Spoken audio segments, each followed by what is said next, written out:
বন্ধুরা, কালকে আমি তালটা গুঁড়াতে গিয়েছিলাম। কাল বিকেলে তালটা গুঁড়িয়ে নিয়ে এসেছি। আজকে এই তালটা দিয়ে আমি রেসিপি বানাবো, দুটো রেসিপি। একটি তালের বড়া আর তালের মালপোয়া।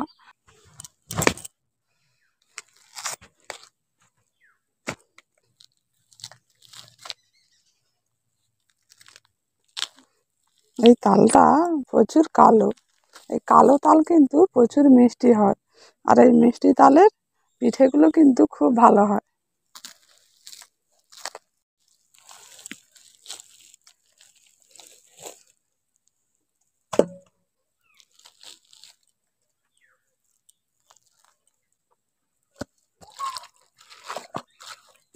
খুব বেশি জল দেবো না, অল্প একটু জল দেবো, তাহলে মাড়িটা কিন্তু একটু মোটা মোটা হয়ে বাড়াবে।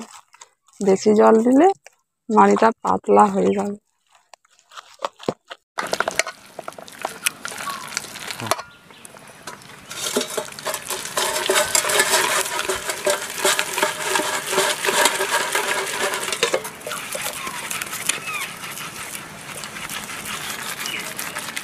আমি তালের মাড়িটা বের করে নিয়েছি।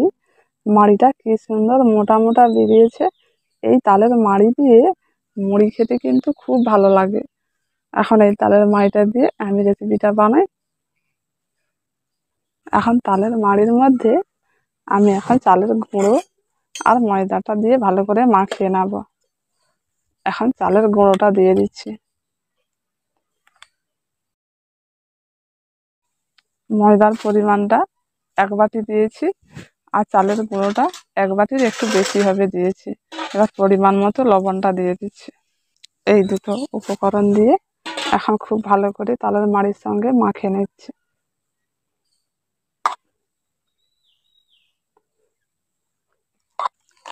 তালের বড়া বানালে ব্যাটারটা একটু মোটা হবে, আর তালের মালপা হলে একটু ব্যাটারটা পাতলা হবে। এখন যে মোটাটা হয়েছে এটা কিন্তু তালের বড়ার জন্য। এই দেখুন, এইভাবে কিন্তু শক্তটা রাখতে হবে।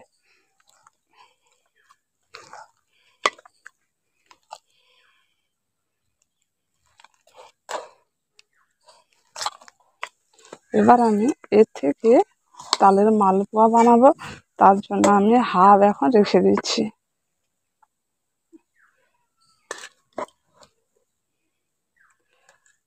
এটা দিয়ে আমি তালের মালপোয়া বানাবো, আর এর মধ্যে আমি কিছু উপকরণ এখন মিশিয়ে নিচ্ছি। আমি তালের বড়া বানানোর জন্য এখানে আমি এখন চিনি দিয়ে দিচ্ছি, আর তালের মালপোয়া বানাবো তখন আমি গুড় দিয়ে বানাবো। এখন বড়া বানানোর জন্য আমি এখন চিনিটা দিয়ে দিচ্ছি।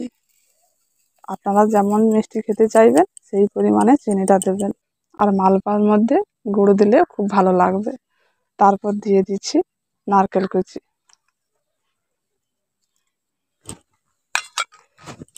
এই দুটো উপকরণ দিয়ে এখন ভালো করে মাড়ির মধ্যে মাখিয়ে নিচ্ছি। একটু ভালো করে ফেটে নিলে তাহলে কিন্তু পিঠেগুলো কিন্তু নরম হবে। এখন তালের বড়ার জন্য ব্যাটারটা তৈরি হয়ে গেছে। এবার মালপার জন্য ব্যাটারটা তৈরি করে নেব। আর গাঢ়টা দেখুন এইভাবে আছে।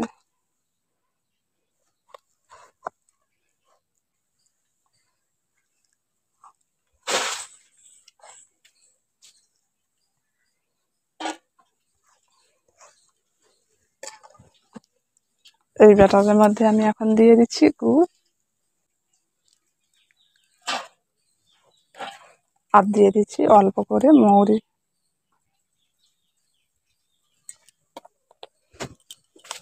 এই দুটো উপকরণ দিয়ে এই ব্যাটারটাকে একটু ভালো করে মেখে নিচ্ছি।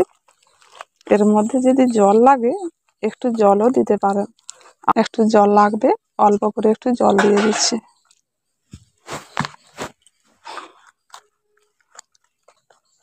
এইবার দেখুন ঠিক হয়ে গেছে। এইভাবে গাঢ়টা আছে। এটা মালপোয়ার জন্য।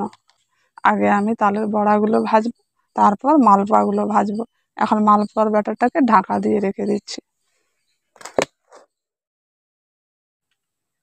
এখন পিঠে ভাজার জন্য উনুনটা ধরিয়ে কড়াটা বসিয়ে দিয়েছি। এখন কড়াটা গরম হয়ে গেছে, ওর মধ্যে সাদা তেল দিয়ে দিচ্ছি। পিঠে ভাজার জন্য কিন্তু সাদা তেল দিতে হবে।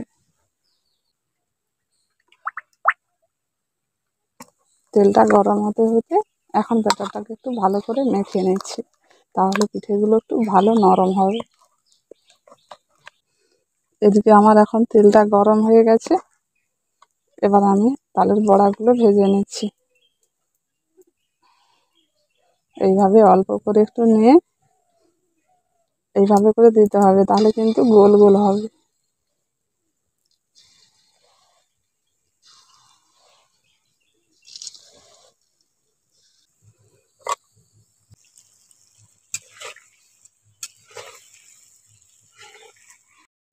এখন পিঠেগুলোকে নাড়াচাড়া করে ভালো করে ভেজে নিয়েছি, এবার তুলে নিয়েছি।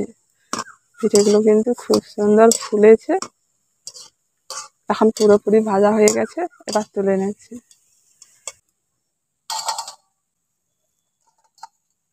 আবার ওই তেলের মধ্যে আবার কিছুটা দিয়ে দিচ্ছি।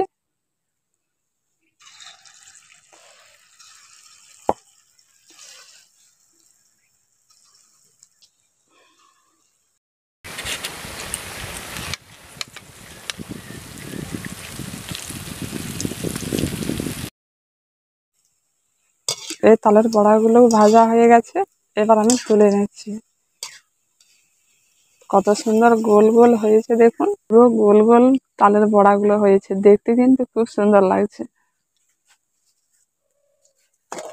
এইভাবে করে আমি সব তালের বড়াগুলো ভেজে নেব।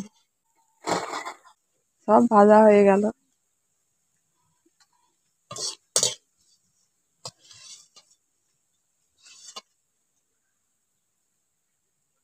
তালের বড়াগুলো এখন ভাজা হয়ে গেছে, এবার মালপাগুলো ভেজে নেব। এখন তালের মালপোয়ার জন্য ব্যাটারটাকে একটু ফেটে নিচ্ছি। এবার ব্যাটারটাকে একটু বাটিতে করে নিয়ে নিচ্ছি। বাটিতে করে মালপোয়ার ব্যাটারটা দিলে ভালো হয়।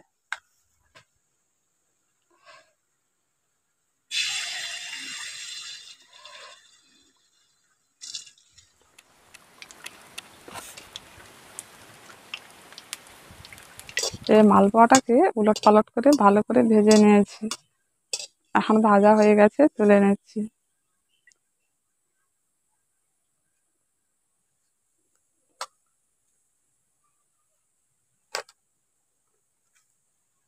আবার একটি তেলের মধ্যে দিয়ে দিচ্ছি।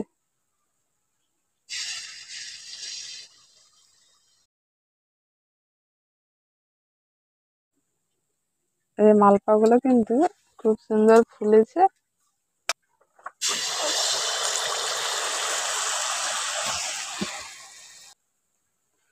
এই মালপোয়াটাও এখন ভাজা হয়ে গেছে, তুলে নিচ্ছি।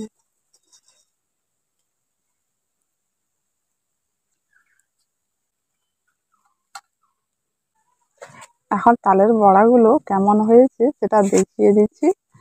পিঠেগুলো দেখুন কত সুন্দর নরম হয়েছে, আর ভেতরটাও দেখুন কত সুন্দর হয়েছে। আর মালপোয়াগুলো দেখুন কত নরম, আর ভেতরটা কিন্তু খুব সুন্দর ফুলেছে, ভেতরটা ফাঁপা ফাঁপা হয়ে গেছে। আমি খেয়ে দেখি এই পিঠেগুলো কেমন হয়েছে। তালের বড়াটা কিন্তু খুব সুন্দর নরম, সত্যি এত নরম হয়েছে।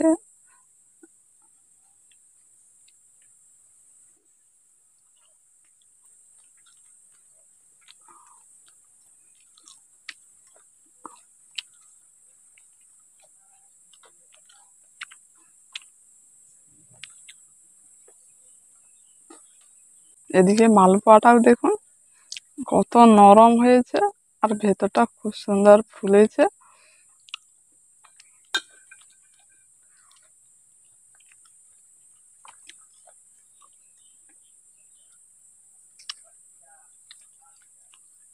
দারুণ লাগছে।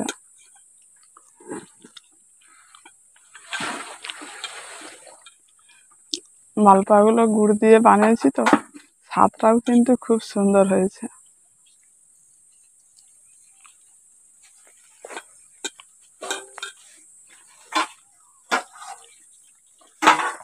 বন্ধুরা, আপনারাও এইভাবে তালের মালপোয়া আর তালের বড়া বানাবেন, খুব ভালো লাগবে।